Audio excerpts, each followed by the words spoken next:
Pengarang kitab ini memulai dengan basmalah, sebagaimana tradisi para pengarang yang lainnya. Ya, para penulis, para ulama yang menghasilkan berbagai karya di dalam kitab-kitab yang mereka tulis selalu diawali dengan basmalah, selalu diawali dengan Bismillahirrahmanirrahim. Begitu juga pengarang kitab ini.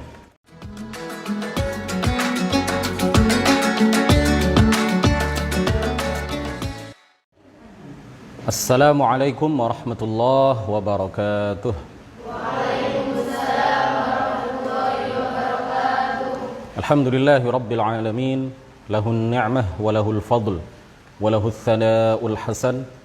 Salawatullahil barrir rahim wal malaikatil muqarrabin ala sayyidina Muhammadin tahal amin wa ala alihi wa sahbihi at-tayyibin at-tahirin.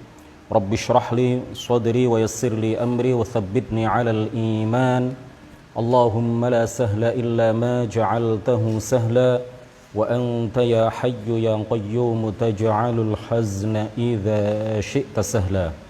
Amma ba'd, kita awali dengan ihda suratul Fatihah ila asyrafin nabiyyina Muhammadir Rasulillah sallallahu alaihi wasallam wa alihi wa dhurriyyatihi wa azwajihi wa ahli baitihil kiram وإلى أرواح إخوانه من الأنبياء والمرسلين والصحابة والتابعين والأولياء الصالحين والعلماء العاملين والملائكة المقربين والمجاهدين في سبيل رب العالمين وإلى المصنفين المخلصين ونخص خصوصا إلى سلطان الأولياء الشيخ عبد القادر الجيلاني والإمام أحمد الرفاعي الكبير وسلسلة رجال الطريقة الرفاعية وسلسلة رجال الطريقة القادرية وسلسلة رجال الطريقة النقشبندية ونخص خصوصا إلى مصنفي هذا الكتاب كتاب جوهرة التوحيد الشيخ إبراهيم اللقاني وإلى أرواح المسلمين والمسلمات والمؤمنين والمؤمنات من مشارق الأرض إلى مغاربها برها وبحرها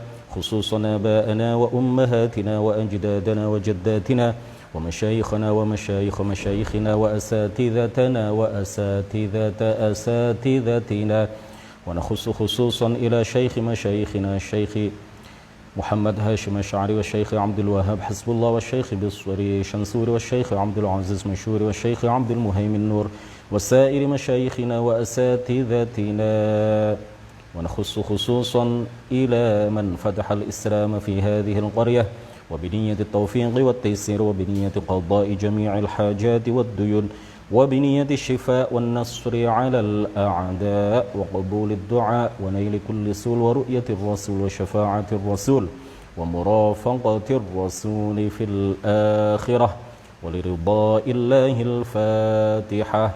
أعوذ بالله من الشيطان الرجيم. بسم الله الرحمن الرحيم. الحمد لله رب العالمين الرحمن الرحيم مالك يوم الدين إياك نعبد وإياك نستعين اهدنا الصراط المستقيم صراط الذين أنعمت عليهم غير المغضوب عليهم ولا الضالين آمين. Para pemirsa, para santri yang mudah-mudahan senantiasa dirahmati dan dimuliakan oleh Allah Subhanahu wa taala. Sesi ini adalah sesi awal dari kajian kitab yang sangat masyhur, tidak hanya di Indonesia tetapi juga sangat terkenal di berbagai belahan dunia, dipelajari tidak hanya oleh para santri di Indonesia tetapi juga dipelajari, dikaji oleh para santri, para pembelajar, para murid para pengkaji ilmu tauhid di berbagai belahan dunia. Kitab yang akan kita kaji judulnya adalah Jauharatut Tauhid. Jauharatut Tauhid. Jauharah itu artinya adalah inti. Juga bermakna permata atau perhiasan, ya. Tapi mungkin yang dimaksud di sini adalah inti. Jauharah at-Tauhid. Inti dari tauhid, inti dari tauhid. Sebagaimana yang tersirat dan tersurat dari namanya, kitab ini menjelaskan tentang dasar-dasar ilmu tauhid, ya, ilmu tauhid dasar. Tetapi lebih tinggi biasanya di berbagai pesantren di Indonesia Kitab ini diposisikan lebih tinggi, lebih mendalam dibandingkan dengan kitab yang sebelumnya kita kaji bersama, yaitu Aqidatul Awam. Sama-sama membahas tentang ilmu tauhid, ilmu aqidah atau ilmu kalam. Tetapi kitab ini biasanya dipelajari setelah seorang santri belajar kitab Aqidatul Awam. Pengarang kitab ini adalah, karena ini pembukaan ya, pembukaan, kita kenalan dulu dengan kitabnya, kita kenalan dulu dengan penulisnya, penyusunnya, pengarangnya, atau nazimnya ya, penyusun nazamnya. Karena kitab ini disusun bukan secara nathar ya, bukan kalimat-kalimat biasa susunannya, tetapi kitab ini disusun, ditulis oleh pengarangnya dalam bentuk nazaman, dalam bentuk nazm, dalam bentuk manzumah ya, dalam bentuk manzumah, nazaman ya, sama dengan Aqidatul Awam. Pengarangnya adalah Abul Imdad, kunyahnya adalah Abu Al-Imdad. Beliau punya kunyah dua, Abul Imdad dan Abu Ishaq. Beliau bergelar Burhanuddin ya, hujjahnya agama, dalilnya agama. Saking mendalam pengetahuan beliau dalam berbagai disiplin ilmu keislaman, sehingga beliau diberi gelar apa? Burhanuddin. Namanya adalah Ibrahim. Dalam satu referensi namanya adalah Ibrahim bin Hasan. Tapi dalam beberapa referensi yang lain, nama beliau adalah Ibrahim bin Hasan bin Ali bin Abdul Quddus Al-Laqani atau Al-Laqani, bitakhfif atau bitasydid, bitakhfifil qaf atau bitasydidil qaf. Bisa dibaca Al-Laqani dengan tasydid di atas huruf qaf, bisa juga dibaca Al-Laqani, nisbatan atau dinisbatkan kepada sebuah kampung karena beliau berasal dari sebuah kampung yang bernama apa? Laqan atau Laqan ya, di provinsi Buhairah di Mesir. Jadi beliau ini orang Mesir. Mazhabnya adalah Maliki. Mazhabnya adalah Maliki. Beliau dipuji oleh para ulama sebagai alimu Misr ya, seorang ulama besar di negara Mesir. Salah seorang tokoh yang banyak pengetahuannya dalam ilmu hadis dan ilmu dirayah, mendalam ilmunya dalam ilmu kalam dan ilmu fiqih. Rujukan utama di Kairo pada masanya dalam masalah fatwa, dalam persoalan-persoalan yang rumit. Para ulama ketika itu, para cendekiawan muslim ketika itu, ketika mereka berhadapan dengan masalah-masalah yang sulit untuk dipecahkan, maka mereka merujuk kepada Syekh Ibrahim Al-Laqani, pengarang kitab ini, pengarang kitab Jawharatut Tauhid. Tidak disebutkan kapan lahirnya beliau ya. Di beberapa referensi dikira-kirakan saja ya, dikira-kirakan lahirnya tahun sekian. Nah, tetapi di banyak sekali referensi yang memuat tentang biografi beliau, tarjamatuhu, tarjamah beliau. Jadi kalau kita mengatakan tarjamah dalam bahasa Arab itu artinya apa? Salah satu artinya adalah apa? Biografi. Apa? Biografi. Di awal kitab berbahasa Arab biasanya ada tarjamatul muallif. Itu artinya adalah apa? Bukan terjemahan pengarang, bukan, tapi artinya adalah biografi penulis, sejarah hidup penulis. Di banyak sekali kitab yang memuat tentang biografi beliau tidak disebutkan secara pasti kapan beliau lahir. Yang jelas beliau adalah salah seorang ulama pada abad ke-11. Beliau adalah salah seorang ulama pada abad ke berapa? Beliau wafat ya pada tahun 1041. Berarti beliau adalah salah seorang ulama pada abad ke-11 Hijriah. Jadi beliau sudah wafat berapa tahun yang lalu tuh ya? 4 abad yang lampau ya, kurang lebih 400 sekian tahun yang lalu. Jadi beliau ini disebut juga oleh para ulama pada masanya sebagai seorang ulama yang berkepribadian kuat ya, berkepribadian kuat. Qawiyun nafas. Beliau juga disebut sebagai azimul haibah. Ya, kewibawaannya besar, ya. Kewibawaannya agung. Beliau adalah seseorang yang sangat disepuhkan pada masanya, sangat dihormati pada masanya, memiliki kewibawaan yang luar biasa di kalangan masyarakat pada masanya. Bahkan disebutkan beliau adalah orang yang takhda'u lahu ad-daulah. Negara itu tunduk pada beliau. Jadi bukan presiden tunduk kepada beliau, bukan perdana menteri tunduk kepada beliau, bukan menteri, bukan gubernur, tapi negara. Disebutkan takhda'u lahu ad-daulah. Negara itu tunduk kepada beliau. Nah, ini menggambarkan betapa beliau ini adalah seorang yang sangat ditokohkan pada masanya. Kemudian beliau juga disebut-sebut sebagai orang yang waktunya dihabiskan untuk mengajar dan memberi faidah. Beliau tidak suka keluyuran, hampir tidak pernah dilihat beliau keluyuran, ya, jalan-jalan, rekreasi. Waktu beliau dihabiskan oleh beliau untuk mengajar dan ad-dars wal ifadah, ad-dadris wal ifadah. Jadi waktu beliau habiskan hanya untuk mengajar dan menulis, memberikan faidah, berfatwa, ya, murajaah, mutalaah, kitab-kitab yang sebelumnya beliau pelajari dan hal-hal semacam itu.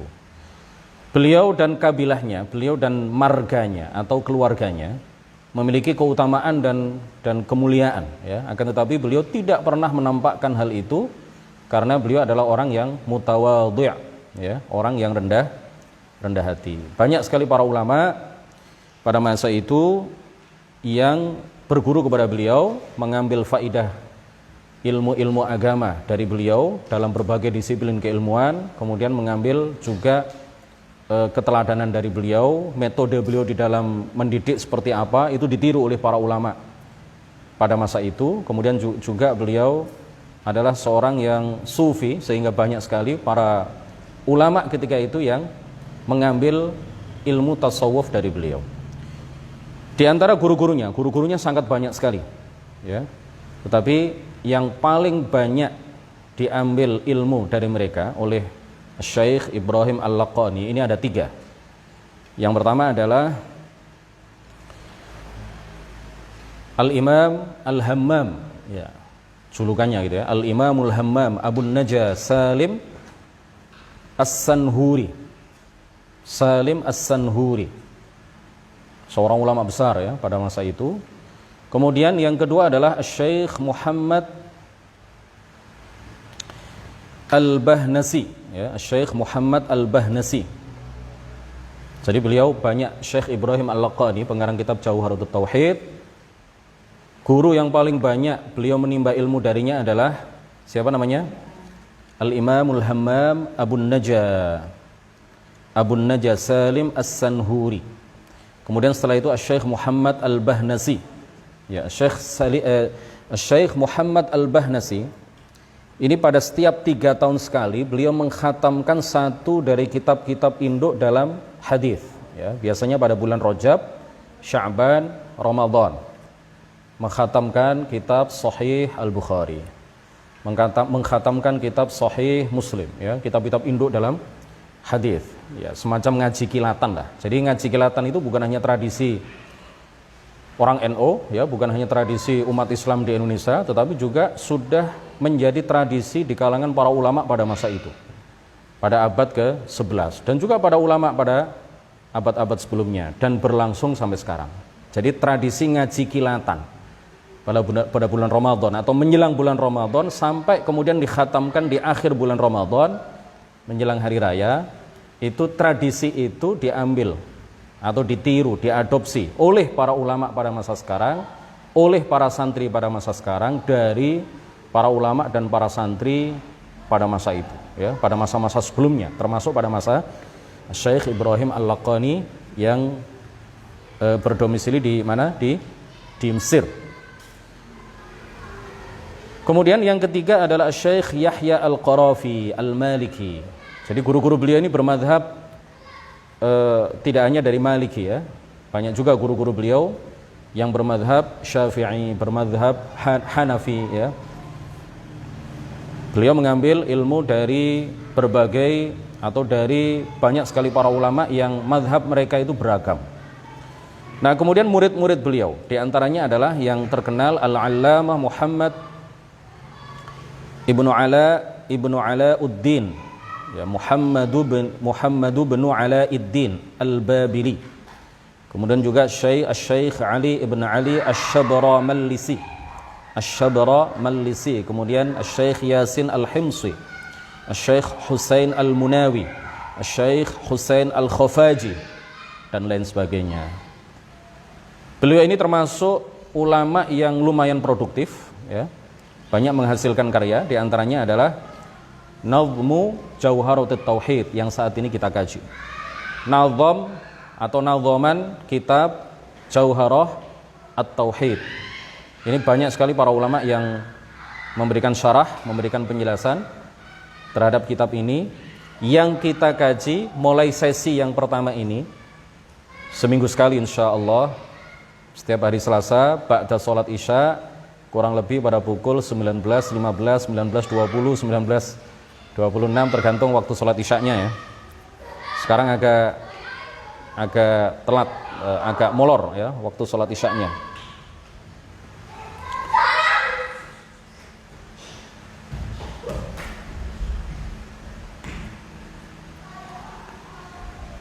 Jadi kurang lebih pada jam 19.15, 19.20 yang kita kaji adalah matanya. Yang kita kaji adalah matanya, bukan syarahnya. Kalau yang kita kaji syarahnya, mungkin kita setahun nggak akan khatam ya.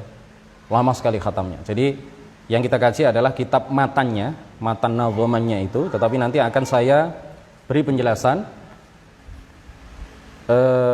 mengambil dan mengkombinasikan dari beberapa syarah ya. Dan alhamdulillah tadi sudah saya tulis dan sudah saya upload bersamaan dengan video ini di kolom kalimatnya itu ya.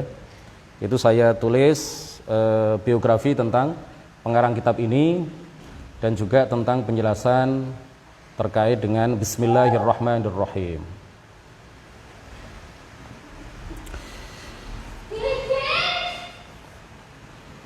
Di antara karyanya adalah Nazaman Jauharatut Tauhid. Kemudian ada lagi, ya mohon maaf pemirsa ada anak-anak kecil yang lewat. Ada lagi Tawdih ya Al-Fadhil Al-Jurumiyah atau Tawdih Al-Fadh Al-Jurumiyah. Bisa dibaca Al-Jurumiyah atau Al-Jurumiyah dalam ilmu nahwu. Kemudian beliau juga menulis sebuah kitab yang berjudul Manaru Usulil Fatwa wa Qawaid Al-Ifta bil Aqwa dalam usul fiqih. Beliau juga menulis sebuah karya yang berjudul Hasyiyah ala Mukhtasari Khalil ya, dalam fiqih Maliki. Beliau wafat dalam perjalanan pulang dari ibadah haji pada tahun 1041 Hijriah pada usia lebih dari 70 tahun. Beliau dimakamkan di dekat Uqbah Ailah. Ya, yang pernah ke Mesir tolong saya dibetulkan kalau salah pengucapannya, karena saya belum pernah ke Mesir. Jadi beliau dimakamkan di dekat Uqbah Ailah bi Thariq Ar-Raqbil Misri, pada jalan atau di jalan Ar-Raqbul Misri. Ini nggak tahu nama ini masih ada sampai sekarang atau ini adalah nama tempo dulu. Nah, saya nggak tahu. Bismillahirrahmanirrahim. Dengan menyebut nama Allah yang Maha Pengasih lagi Maha Penyayang. Pengarang kitab ini memulai dengan basmalah, sebagaimana tradisi para pengarang yang lainnya. Ya, para penulis, para ulama yang menghasilkan berbagai karya di dalam kitab-kitab yang mereka tulis selalu diawali dengan basmalah, selalu diawali dengan Bismillahirrahmanirrahim. Begitu juga pengarang kitab ini. Sebelum beliau menyebutkan nazam-nazam, ya, nazaman-nazaman, bait-bait nazam yang ada di dalam kitab ini, beliau mulai kitab ini dengan Bismillahirrahmanirrahim, mengikuti tradisi para ulama yang lain. juga sebagai tabarrukan, ya, mengambil barokah dari basmalah. Sebagaimana kita tahu bahwa Rasulullah Shallallahu Alaihi Wasallam di dalam sebuah hadis beliau bersabda, kullu amrin dzibalin la yubda'u bi bismillahirrahmanirrahim fahuwa aqta' atau fahuwa abtar dalam riwayat yang lain. Setiap perbuatan yang baik yang tidak dimulai dengan basmalah, bismillahirrahmanirrahim, maka perbuatan baik itu qalilul barokah, sedikit barokahnya, ya. Jadi terputus di dalam hadis ini dengan lafaz terputus itu maksudnya adalah apa? Perbuatan baik itu sedikit barokahnya. Barokah itu adalah az-ziyadatu fil khair, tambahan kebaikan. Jadi kalau kita memulai setiap perbuatan baik, kita mulai setiap perbuatan baik dengan bacaan bismillahirrahmanirrahim, maka kita akan mendapatkan tambahan kebaikan dari perbuatan baik yang kita lakukan. Kemudian juga meneladani Al-Quran, karena ayat yang pertama dalam surat Al-Fatihah yang merupakan surat pertama dalam Al-Quran adalah ayat apa? Bismillahirrahmanirrahim, adalah ayat yang berbunyi Bismillahirrahmanirrahim. Jadi ta'assiyan bil kitab, karena beliau ingin meneladani Al-Quran yang memulai semua surat dengan surat Al-Fatihah, kemudian surat Al-Fatihah dimulai dengan ayat yang berbunyi Bismillahirrahmanirrahim. Maka beliau dan juga para ulama lain yang menulis berbagai kitab, mereka juga memulai setiap karya mereka, setiap karangan mereka dengan basmalah, dengan Bismillahirrahmanirrahim. Bismillah artinya adalah aku memulai dengan nama Allah. Bismillah artinya adalah apa? Aku memulai penulisan kitab ini dengan nama Allah. Alif pada kata ism itu dihilangkan dalam bacaan. Kita tidak membacanya biismillah, ya, kita tidak membaca biismillah, tetapi dihilangkan lafzon secara pelafalan, secara bacaan alifnya tidak dibaca. Karena apa? Karena alif di situ adalah alifu waslin atau hamzatu waslin. Ya, hamzah wasol atau alif wasol. Sebagaimana kita tahu bahwa hamzah wasol atau alif wasol itu tetap ditulis dalam tulisannya, tetapi tidak dibaca kalau berada di tengah kalimat. Kalau berada di awal kalimat, di awal kata dibaca. Ya, dibaca. Tetapi kalau seperti apa? Ismun. Tapi kalau di tengah kata, di tengah kalimat, ya, maka secara pelafalan dihilangkan. Jadi kalau kita membaca masmuka, itu yang benar adalah masmuka, bukan maismuka, bukan. Ya.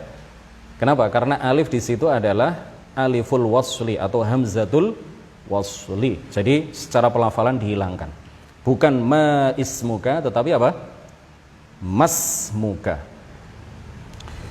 Kemudian alif di dalam bacaan Bismillahirrahmanirrahim itu juga dihilangkan dalam tulisan. Ini menyalahi kaidah imla.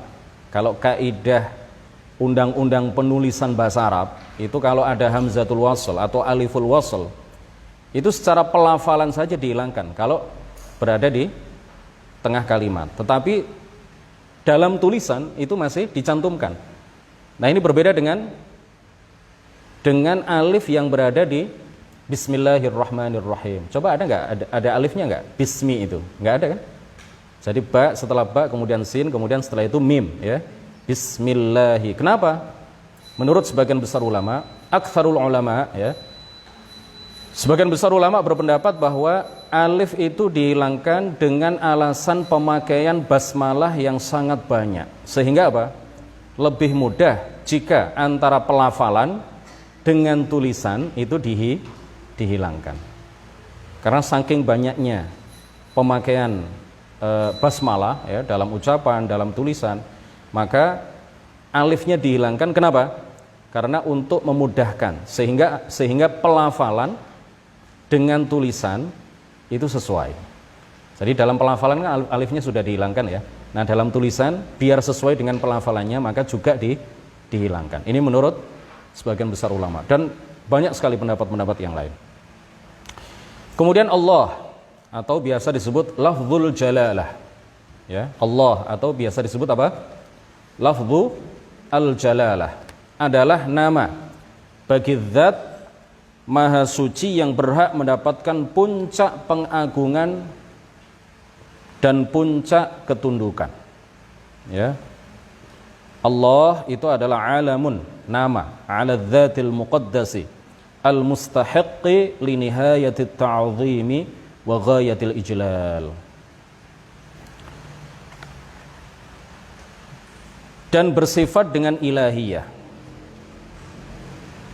Ya, nama bagi zat maha suci yang berhak mendapatkan puncak pengagungan yang bersifat dengan al-ilahiyah, al-mausufi bil ilahiyah. Apa itu al-ilahiyah? Ketuhanan. Apa itu ketuhanan yang dimaksud? Ai al-qudratu 'alal ikhtira'. Kuasa untuk, jadi al-ilahiyah itu artinya adalah apa? Al-ikhtira', al-qudratu 'ala al-ikhtira'. Ai al-ibraz minal 'adami ilal wujud, ya, atau ibrazil ma'dumi ilal wujud. Ya. Yaitu kuasa untuk mengadakan sesuatu yang tidak ada menjadi ada, atau kuasa untuk menciptakan segala sesuatu dari tiada menjadi ada. Jadi lafzul jalalah itu maknanya seperti itu, ya.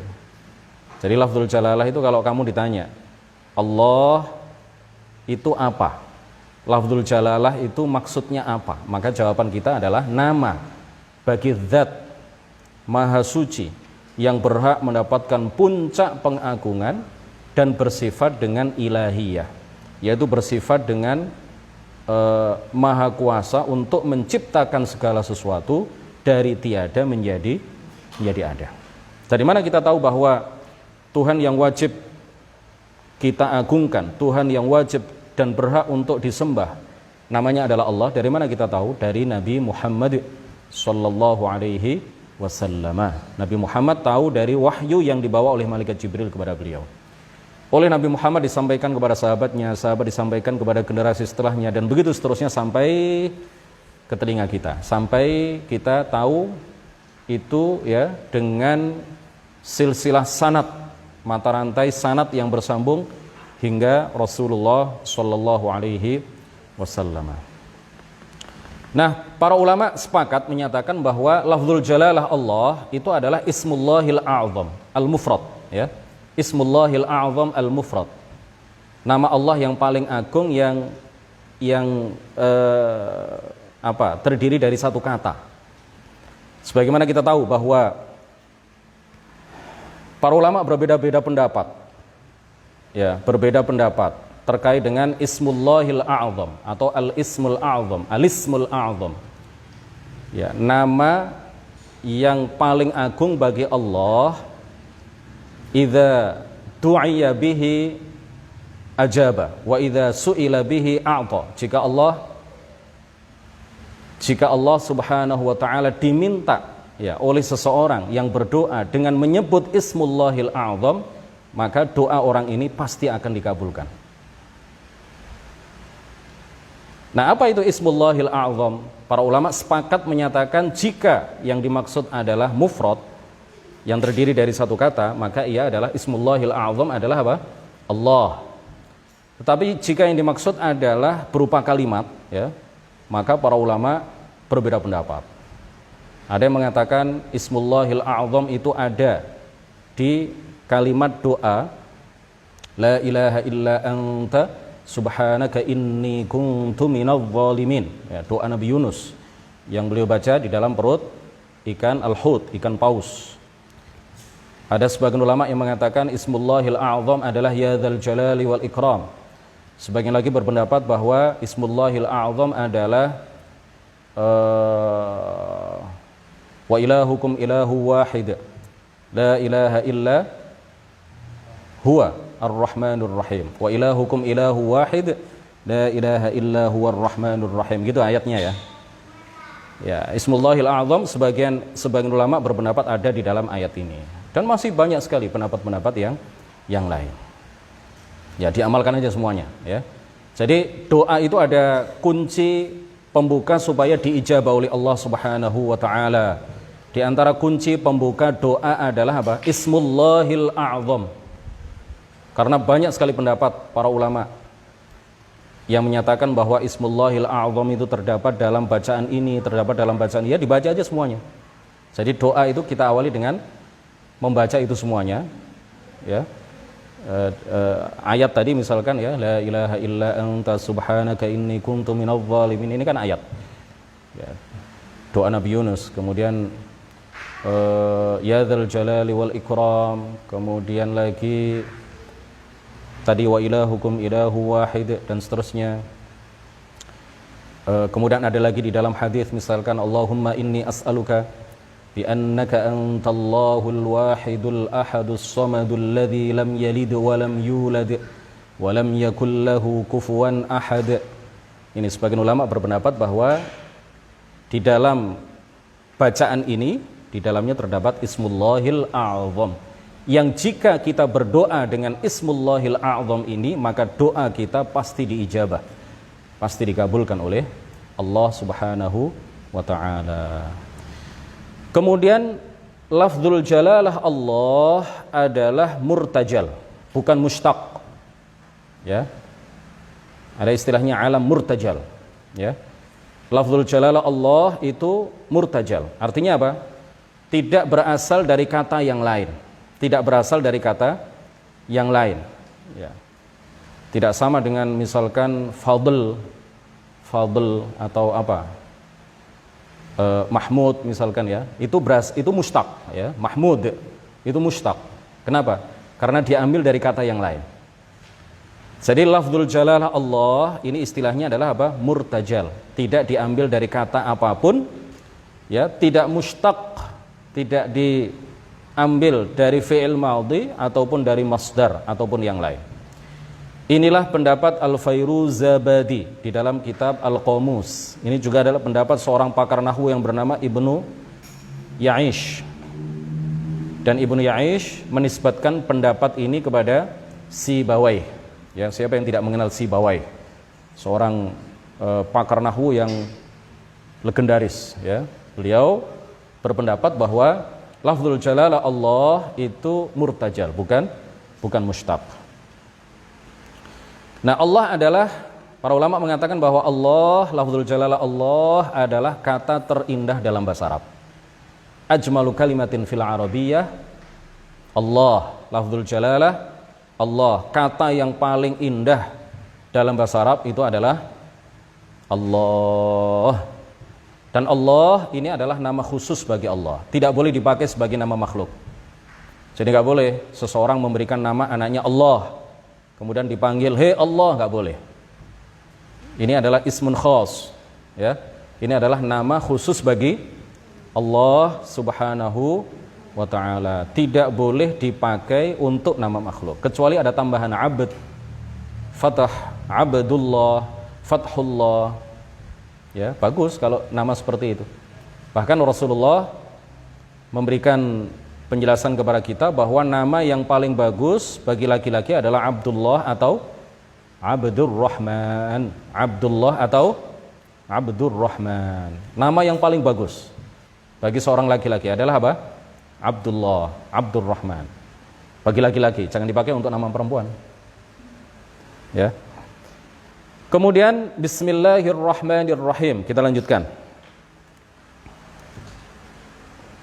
Ar-Rahman, ya, adalah zat yang memberi rahmat kepada orang-orang mukmin dan kafir di dunia, dan khusus kepada orang-orang mukmin di akhirat. Jadi rahmat Allah di dunia itu berlaku tidak hanya bagi orang mukmin, berlaku tidak hanya bagi orang yang sholat, berlaku tidak hanya bagi orang yang taat, tetapi juga diberikan oleh Allah kepada orang-orang yang kafir. Diberikan oleh Allah kepada orang-orang yang tidak sholat, diberikan oleh Allah kepada para pelaku maksiat, diberikan oleh Allah kepada orang-orang musyrik di dunia. Rahmat Allah berlaku umum, ya, siapapun dapat rahmat dari Allah Subhanahu wa ta'ala. Kekayaan itu kan rahmat, ya. Salah satu bentuk rahmat Allah itu adalah apa? Harta misalkan. Yang kaya tidak hanya orang Islam, bahkan banyak orang kafir yang lebih kaya dibandingkan dengan umat Islam. Ganteng itu adalah salah satu bentuk rahmat Allah. Sebagian orang kafir, artis Korea yang tidak beragama Islam itu mungkin lebih ganteng daripada para santri yang ada di sini. Padahal mereka tidak mengenal Allah, tidak mengenal Muhammad. Kalian alhamdulillah kenal Allah, kenal Muhammad. Karena rahmat Allah di dunia ini berlaku umum, tidak khusus. Dianugerahkan hanya kepada orang-orang yang beriman. Bisa bernafas, bisa berjalan, bisa berpindah dari satu tempat ke tempat yang lain, bisa menghirup udara, bisa menarik nafas, bisa menghembuskan nafas. Ini semuanya adalah rahmat yang Allah berikan kepada semuanya tanpa terkecuali. Tidak hanya kepada orang mukmin di dunia, tetapi di akhirat rahmat Allah itu hanya Allah anugerahkan kepada orang-orang yang beriman, orang-orang yang mati dalam keadaan membawa iman, membawa Islam. Allah Subhanahu wa taala berfirman, "Wa rahmati wasi'at kulla syai' fasa'aktubuha lil ladzina yattaqun." Dan rahmatku meliputi segala sesuatu di dunia, ya. Fasa'aktubuha lil ladzina yattaqun ay yattaquna syirka. Ya, di dalam tafsir An-Nasafi dijelaskan apa? Ay yattaquna syirka. Dan aku, kata Allah, akan mengkhususkan rahmatku di akhirat bagi orang-orang yang menjauhkan dirinya dari syirik, menjauhkan dirinya dari kufur. Artinya apa? Yang mati dalam keadaan beriman. Rahman, baik menggunakan Ar-Rahman ataupun tanpa Rahman saja, ini juga adalah nama yang khusus bagi Allah. Tidak boleh dipakai untuk nama makhluk. Tidak boleh disebutkan untuk nama makhluk kecuali ada tambahan abd, ya. Oleh karena itu kalau ada orang namanya Abdur Rahman, jangan dipanggil Pak Rahman. Kalau Abdur Rahim dipanggil Pak Rahim, Abdur Rauf dipanggil Pak Rauf, Dik Rauf, Rauf, boleh. Karena Rahim, Rauf itu boleh digunakan untuk makhluk. Tapi Allah Ar-Rahman adalah dua di antara sekian nama yang khusus bagi Allah Subhanahu wa taala. Jadi kalau manggil orang yang namanya Abdur Rahman, ya dipanggil lengkap Abdur Rahman. Ya, jangan dipanggil apa? Rahman, Rahman, Pak Rahman, Ustadz Rahman, enggak boleh. Enggak boleh, karena ini adalah nama yang khusus bagi Allah Subhanahu wa taala. Kemudian yang terakhir, Rahim. Ya, kita sesi pertama ini hanya kenalan dulu ya dengan pengarang kitab, kemudian kenalan dengan kitabnya tadi namanya apa, kemudian kita baca permulaan dari kitab ini yaitu Bismillahirrahmanirrahim dan kita jelaskan. Yang terakhir adalah Ar-Rahim. Ya, yang terakhir dalam basmalah ini ya. Zat yang mengkhususkan rahmatnya bagi orang-orang mukmin di dunia dan di akhirat. Ya. Alladzi khassal mu'minina birrahmati fid dunya wal akhirah. Tadi sudah kita terangkan. Nah, kata rahim baik ada alnya ar-rahim maupun dihilangkan alnya rahim saja. Ini adalah nama yang boleh digunakan untuk makhluk. Jadi tanpa abad, misalkan nama Ahmad Rahim boleh. Karena Rahim ini nama yang bisa dipakai untuk makhluk. Dalilnya apa? Allah Subhanahu wa taala berfirman, "Laqad ja'akum rasulun min anfusikum azizun 'alaihi ma 'anittum harisun 'alaikum bil mu'minina Raufur Rahim." Sungguh telah datang kepada kalian seorang rasul dari kaum kalian sendiri. Berat terasa olehnya penderitaan yang kalian alami. Dia sangat menginginkan keimanan dan keselamatan bagi kalian. Beliau Rasulullah adalah penyantun. Rauf adalah orang yang penyantun. Rahim, beliau juga adalah orang yang penyayang. Ya, bil mu'minina Raufur Rahim. Beliau adalah orang yang penyantun dan penyayang terhadap orang-orang yang beriman. Surat At-Taubah ayat 128. Jadi Allah Subhanahu wa taala menyebut Rasulullah itu sebagai Raufur Rahim. Di sisi yang lain, Rauf, Rahim ini juga adalah dua di antara al-asma al-husna atau asmaullahil husna. Boleh digunakan untuk makhluk tetapi dengan makna yang berbeda. Jika dinisbatkan kepada Allah, maknanya adalah seperti yang tadi. Jika dinisbatkan kepada makhluk, kata Rahim itu artinya adalah penyayang, ya, yang punya rasa sayang, yang punya rasa cinta kepada orang-orang yang beriman. Untuk pertemuan pertama kajian kitab Jauharatut Tauhid kita cukupkan sampai di sini. Mudah-mudahan singkat ya ini tadi ya. Singkat setengah jam lebih sedikit. Mudah-mudahan padat dan penuh manfaat ya. Insyaallah kita akan melanjutkan kajian kitab ini pada hari Selasa depan insyaallah. Mudah-mudahan Allah memberikan kepada kita istiqomah untuk mempelajari berbagai disiplin ilmu keislaman. Barakallahu fikum. Mudah-mudahan Allah memberikan keberkahan kepada kita semuanya. La ilaha illallah. Allahumma salli ala sayyidina Muhammad wa ala alihi wa sahbihi wa sallim. Rabbi ighfirli wa liwalidayya wa lil mu'minina wal mu'minat wallahu al muwaffiq ila aqwamit thariq. Wassalamu alaikum warahmatullahi wabarakatuh.